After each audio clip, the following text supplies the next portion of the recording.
Welcome back. Did you really think Tiffany Henyard was going to stop going viral just because she's no longer the mayor of Dalton, Illinois?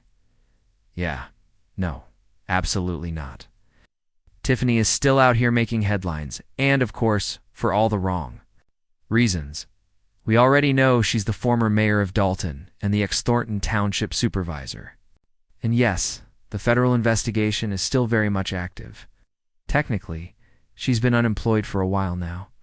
That's right, she went from pulling in $300,000 a year to making absolutely zero.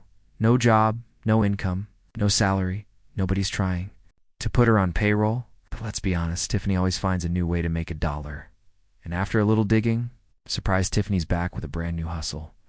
A fresh scam queued up and ready to go. You thought the drama died? Down when she left office? Think again. And to top it all, off she just had a birthday. Round of applause. Happy 75th, Tiffany. Just playing. But yeah, she recently celebrated and popped up on Facebook with a post that said, "Thank you all for the incredible birthday. Wishes and a special thank you to everyone who supported me by purchasing my book. It sold out in minutes. I truly appreciate all the love." Now, to those who were a little late to the party, no worries, you can still click the link below to order your own copy and get broke. Don't get left behind. Stay in the know. With what the nation will soon be talking about, she wrapped it up with, "Remember, I love you, and there's nothing you can do about it." Ah, so heartwarming. Kinda. But wait, what's this book she's pushing? All these. It's called Standing on Business, and she slapped a $99.99 price tag on it. You heard that right? $100 for a book? According to Tiffany, it's her journey. From mommy moves to making history, and apparently, she's not just showing up, she's standing on business. The book promises to be bold, raw, unapologetic, and transformational. Like it's supposed to redefine what it means to lead with purpose. She swears she's not backing down. But let's be honest, the real entertainment. It's in the comments. Y'all showed up ready, one person said. Typical con artist. When they squeeze all the juice out of one hustle, they just move on to the next. Another wrote, "Why drop $100 on a book when I can get the court transcripts for free?" Someone else joked, "I'll wait to cop it bootleg at the barber shop." One more added, "These books are now available in the clearance bin at your local garbage can," which someone else chimed in, "Anyone who buys this has lost their mind. I'd cop it if it didn't take 80,000 years to ship to Africa." Another person asked, "Does the book come with a chapter on how to misuse public funds?" And one commenter, it really went there, "Does it come with a happy ending? Because I'm not going to lie, Tiffany. You're kind of fine.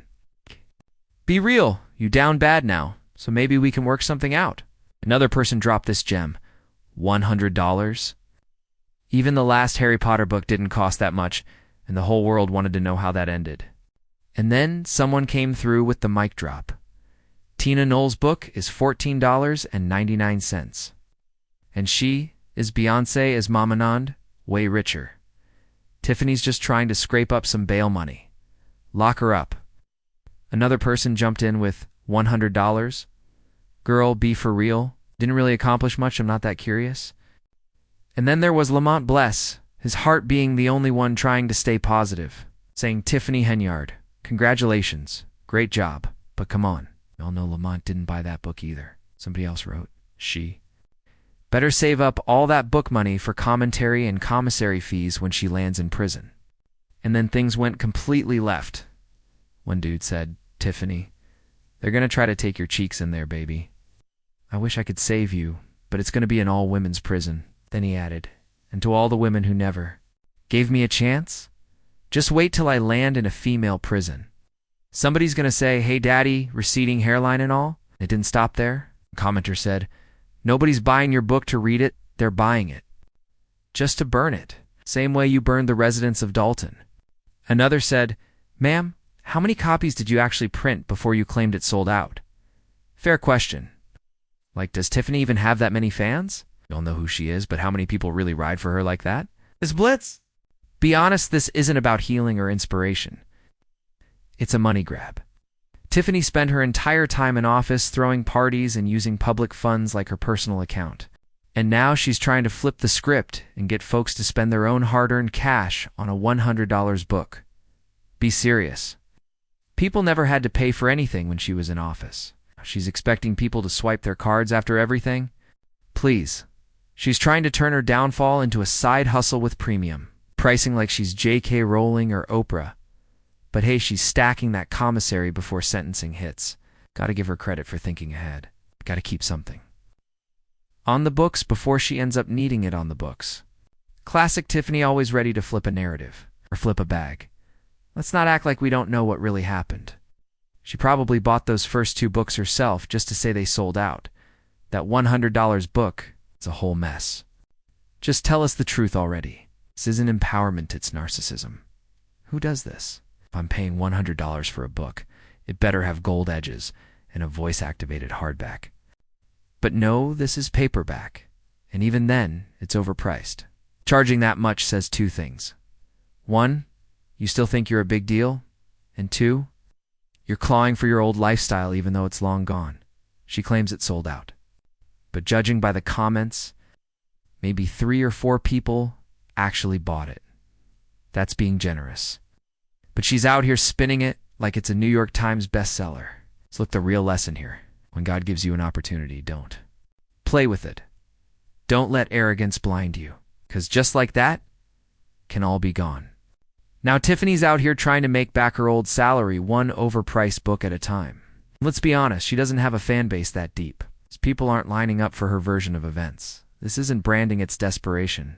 She had the shot, she fumbled it, and now she's scrambling. This is what hurts the most, especially in Black communities. We always talk about not having enough chances, but Dalton, Thornton Township, these are Black-led spaces. The stage was set. All she had to do was respect the opportunity. But she let the ego win. The moment you start believing the community owes you something, the collapse comes quick, and it's not stopping. First, a $100 book.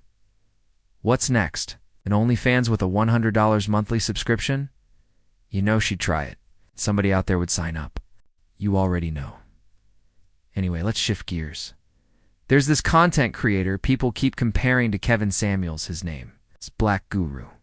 He goes live on Instagram regularly, and he's got a rep for being blunt, especially with Black women. And there's one woman who keeps showing up on his stream. She clearly likes the guy, even though he roasts her every time. It's wild. Every time she calls in, he says, "Go brush that wig." She goes, "It's not a wig. It's a glue. In." "Sis, why?" He tells her, "Stop petting that thing on your head. It's sticking out on the sides."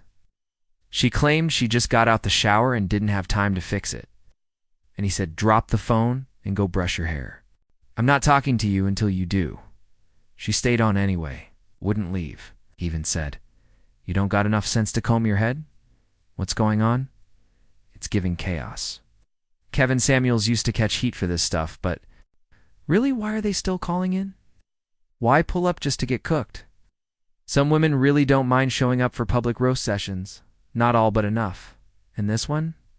She stayed. Even when he told her to go wash her wig. Wild behavior.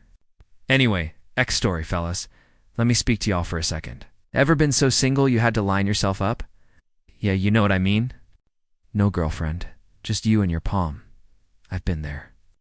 Some of y'all have. 2 don't lie. Somebody once asked me, "How old were you the first time you got caught?" Man, I've been caught so many times I lost track. From 94 to 2009, it happened here and there. But the one thing I never did, I never got caught by my grandma. This one guy we're talking about, though, he got caught by his grandma. And what did she say? "It smells like something died in here. Come clean this mess up." She called him out for being filthy. How you stankin' up the whole room from solo action? Didn't even lock the door? Grandma just walked in, caught him mid-session no. Clothes, pillow tossed to the side, just down bad. So let's recap. Tiffany Henyard is out here pushing a $100 book nobody asked for. Black Guru's live streams are still home to unbrushed wigs and glue and delusion. And one guy got caught by his grandma, solo in a musty room. Who wins the Dusty Award today? Drum roll, please. It's Tiffany Henyard. It was close. Close, but she takes the crown. Selling a $100 paperback on Amazon in a last-ditch effort to pay rent. No job, no office, no legacy. Just a dusty scam and a wish list for commissary snacks. If she ever does drop an OnlyFans, I'll be subscriber number 001. Just kidding, maybe. But seriously, it's over for you, Tiffany. Toss that wig, toss that book, and toss that ego in the trash. That's my time. Hit subscribe, ring that bell, and stay locked in. Got more heat coming. Stay sharp.